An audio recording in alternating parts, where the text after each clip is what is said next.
Hey guys, Zane here with another One Take review, and today I want to talk about the new Logic album, Vinyl Days. Vinyl Days is the latest studio album from California-based rapper Logic.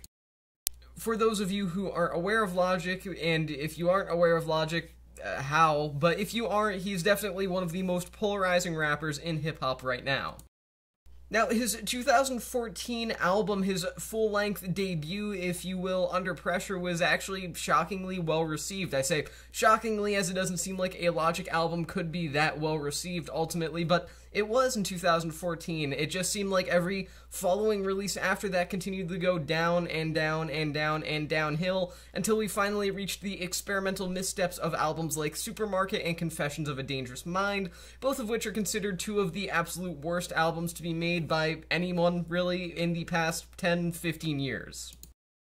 2020 saw him drop the Return to Form album No Pressure, which was also meant to be his final album before retiring, but that didn't last too long because, bam, 2021, we got the third Bobby Tarantino mixtape, which was a disaster in its own right, but now here we are with Logic's final release under the Def Jam label's name, Vinyl Days. After spending a decade or so with Def Jam, this obviously needed to be a very powerful album where Logic reflects on his time with the label as he released his most successful work with Def Jam, but it was obvious from the beginning that Vinyl Days needed to be a very powerful record to truly make the statement that it needed to make, and somehow it manages to actually distance itself from his spotty background and spotty prior discography to result in what may actually be his best album so far. Logic has never been the most impressive rapper by any means in any regard, especially not in lyrical content. There's nothing as absolutely horrifyingly bad here as the, I'm only playing games if we're talking Fortnite line. That was special. I try to, bleach that from my memory, but there are some references here to things like cryptocurrency, music-related subreddits like hip-hop heads that really are just based around internet culture and ultimately will, at least those lines in particular, age very, very poorly in the coming years, where those will most likely not be anywhere near as relevant as they are in the current moment. However, his songwriting is for the most part consistently solid throughout the entirety of Vinyl Days, and Logic's lyricism at its best is actually very expressive and powerful as he reflects on his career, his background, his life, and his future artistic visions. Logic's lyrical delivery is actually stronger than it has been in years, as he himself states several times throughout Vinyl Days. This is kind of the record that sees Logic's passion for hip-hop and passion for rapping kind of coming back with a vengeance. The man behind this record is no longer just some guy that's trying to make it in the music industry. Logic has already made it, but rather than just let that go to his head, he's able to be a more matured version of himself from a little under 10 years ago, a individual who is now able to recognize his musical successes and musical failures, his personal successes and his personal failures, and ultimately put more care and love into Vinyl Days than anything that was in the midpoint of his career, and the most care and love into Vinyl Days as something that came out earlier in his career. The features on Vinyl Days are also great, as not only are they appropriately placed and well spread apart, but it seems almost like Logic handpicked a great number of artists from both the mainstream and the hip-hop underground to increase the sense of variety on the record.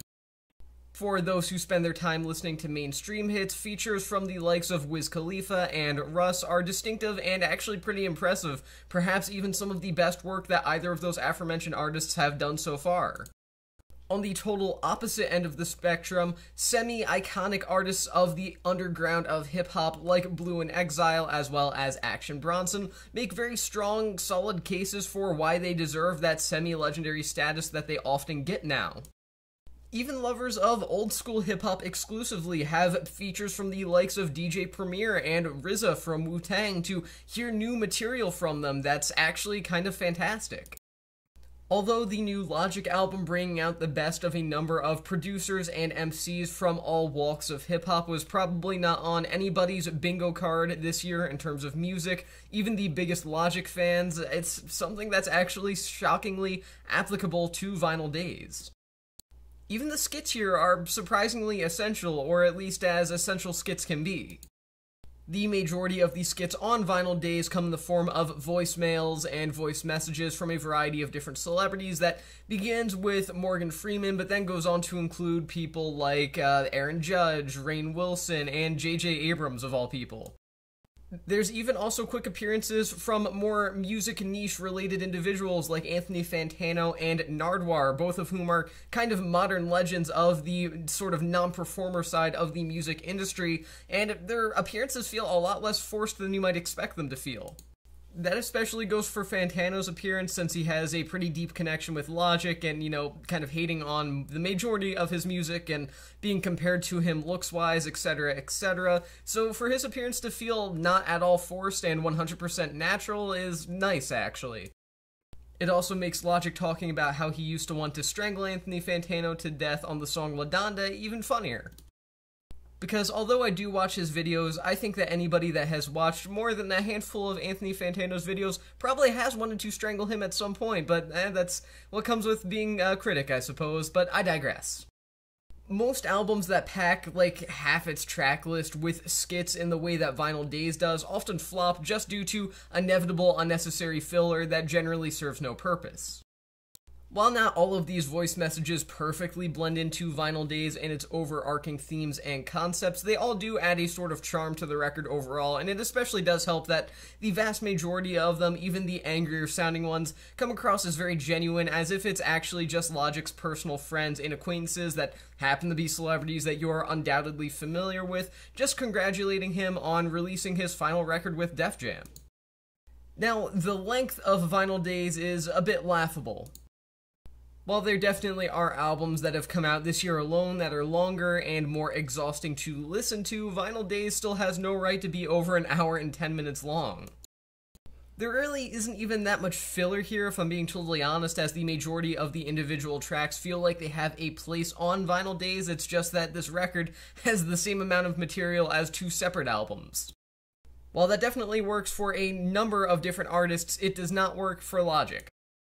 To add insult to injury, some of the songs with the highest amounts of potential here just don't have enough time to really evolve.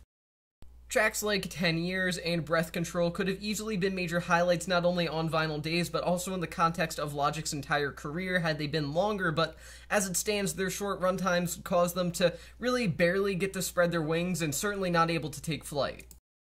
This leaves the listener wanting a lot more from those particular tracks, though what they're left with is still very strong work nonetheless. Ironically, one of the only tracks that actually feels like it meets its full potential is the longest song on the album by a long shot, the 10-minute album closer Sayonara. The aforementioned song is actually a very serious track from Logic, one that's actually very emotional as he reflects on his time at Def Jam Records, the ups and downs that have come with it, and the people that he's worked with to push him to where he is now. In that entire 10-minute runtime, he goes through all of these different issues that he's had with Def Jam, all of these great things that have happened to him because of Def Jam. He goes through these different emotions of bitterness and humor and a general lighthearted tone before getting very serious at certain parts. It's just a lot of emotions packed in the one song, and all of it's done very tastefully as well, as he really genuinely thanks some of the people that he's had the chance to work with, or the people that have at least sort of pushed him forward in some manner, while also spitting in the face of a lot of people that have somehow in some way tried to hold him back. A lot of these suit and tie types that were surely working at Def Jam, trying to take him in certain directions that he didn't want to go. It's a very powerful song for Logic, and arguably the best off the album in that regard, even if it isn't a traditional song by any means. While it is certainly too long, Vinyl Days still does stand as a very powerful piece to end off this era of Logic's career.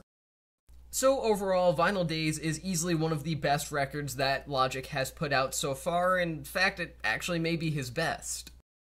While it is undeniably a flawed release, Logic's passion and love for the musical culture that he belongs to, as well as the people that he gets the chance to work with, have never been more apparent than it has right here. While this is far from being the greatest record of the year so far, it is surely one of the most honest, genuine, charming, and, in all honesty, emotional. So I'm going to give Vinyl Days 3.5 stars out of 5. Now, I do have certain problems with it. My one take on this album is that it's a very well performed album that mainly relies on a sort of nostalgia or reflectiveness and sense of introspection that Logic delivers as a more matured performer since his last particularly great releases in the earlier days of his career, but it's simply too long, but still, the features are strong. It's just that Logic himself often gets overshadowed by some of those features in terms of songwriting and performance. Nonetheless, Logic is still a strong performer, and I do recommend this album to, obviously, people who are fans of Logic, but even if you aren't a fan of Logic, I'd still say maybe give this one a go if you can spare the time. I wouldn't recommend it to anyone that, can't sit through an hour and 10 minutes of this particular style of hip-hop, but if you're looking for something mildly nostalgic and sort of reflective, but at the same time very upbeat and energetic and generally just fun, or if you're looking for something that just has a lot of different fun features to it that comes from both random celebrities and different rappers and producers alike, I would recommend it in that case as well. And generally speaking, I just think it's something that's worth your time. So 3.5 stars out of 5, and with that being said, that's the end of this review, and I'll see you guys in the next one.